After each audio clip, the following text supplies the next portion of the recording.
Hello everyone, welcome to my channel Assam Job Fever. আজি আপোনালোকৰ কাৰণে কেইটামান পোষ্টৰ বিষয়ে লৈ আহিছোঁ য'ত বেংকৰ চাকৰিৰ কাৰণে পোষ্ট ওলাইছে IBPS ক্লাৰ্ক ৰিক্ৰুটমেণ্ট 2025 এক্সামিনেশ্যন নাম হৈছে IBPS CRP customer service associate XP মানে আপোনাৰ ৰমান নম্বৰত আছে আৰু আমাৰ নম্বৰ হিচাপে হ'লে 15 হয় আৰু ইয়াতে দিয়া আছে নেম অফ দ্য পোষ্টৰ নাম হ'ল আপোনালোকৰ কাষ্টমাৰ ছাৰ্ভিচ এছ'চিয়েট ঠিক আছে আৰু পোষ্ট আছে টোটাল পোষ্ট আছে 10270টা টোটাল পোষ্ট আছে তাৰ পাছত ইয়াৰ পোষ্টখিনি বিষয়ে আমি চাই লওঁ ক'ত কি আছে আন্দামান এণ্ড নিকোবাৰ আইলেণ্ডৰ আছে আপোনালোকৰ 13টা তাৰ পাছত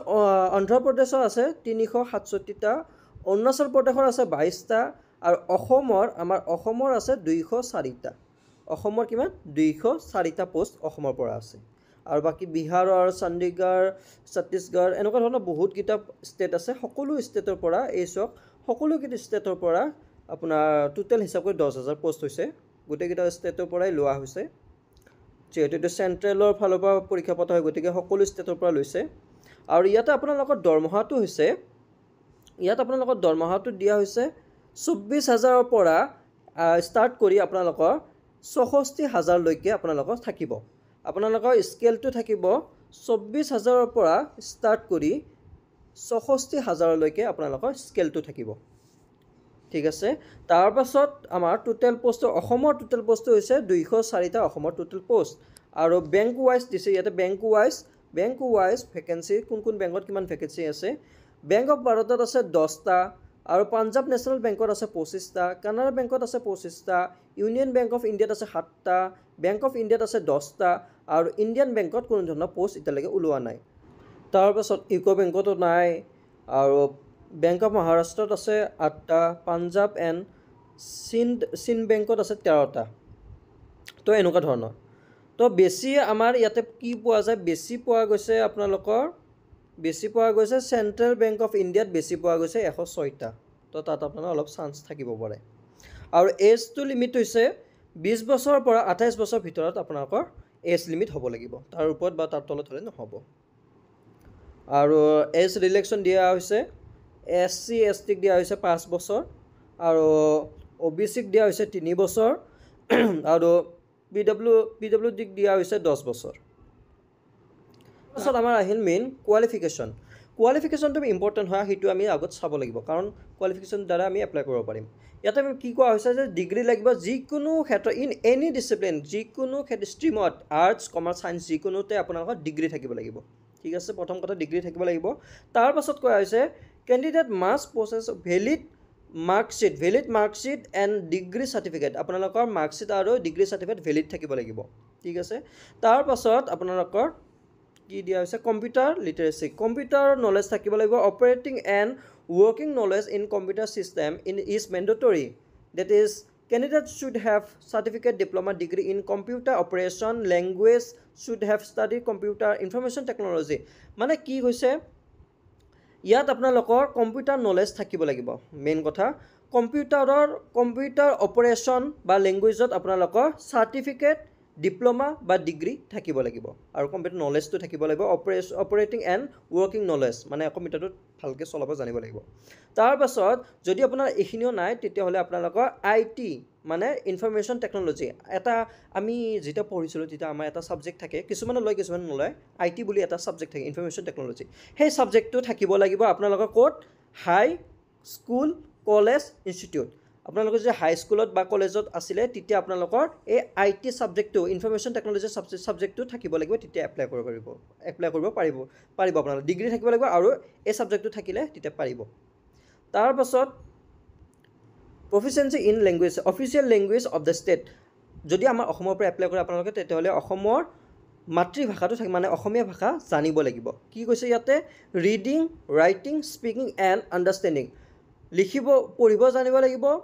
লিখিব জানিব পাৰিব ক'ব জানিব পাৰিব লাগিব আৰু বুজি পাব লাগিব আণ্ডাৰষ্টেণ্ডিং বুজি পাবও লাগিব আপোনালোকে অসমীয়া ভাষাটো ভালদৰে গোটেই পঢ়িব লাগিব লিখিব লাগিব ক'ব লাগিব আৰু বুজি পাব লাগিব তাৰ পাছত আহি আমাৰ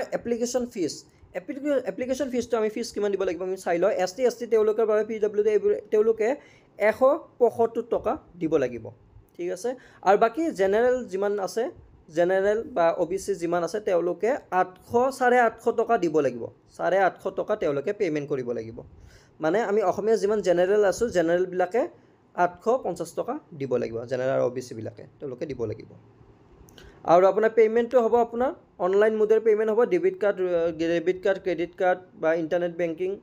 এনেকুৱা ধৰণৰ আপোনালোকে মোবাইল ওয়ালেট এইবোৰৰ দ্বাৰা আপোনালোকে পেমেন্ট কৰিব লাগিব তাৰ পাছত এপ্লাই কেনেকুৱা কৰিব আপোনালোকক মই লিংক দি দিম মোৰ ডেসক্ৰিপচনত এটা লিংক দি দিম এই লিংকটো যেটা আপোনালোকে ক্লিক কৰিব ক্লিক কৰাৰ লগে লগে আপোনালোকে ডাইৰেক্ট অফিচিয়েল তেওঁলোকৰ যেটো ফৰ্ম ফিলআপৰ পেজ হেতু পেজত গৈ পাব আপোনালোকে ফৰ্ম ফিলআপ কৰিব পাৰিব তাৰ পাছত ইম্পৰ্টেন্ট ডেট কিটা আমি চাই লওঁ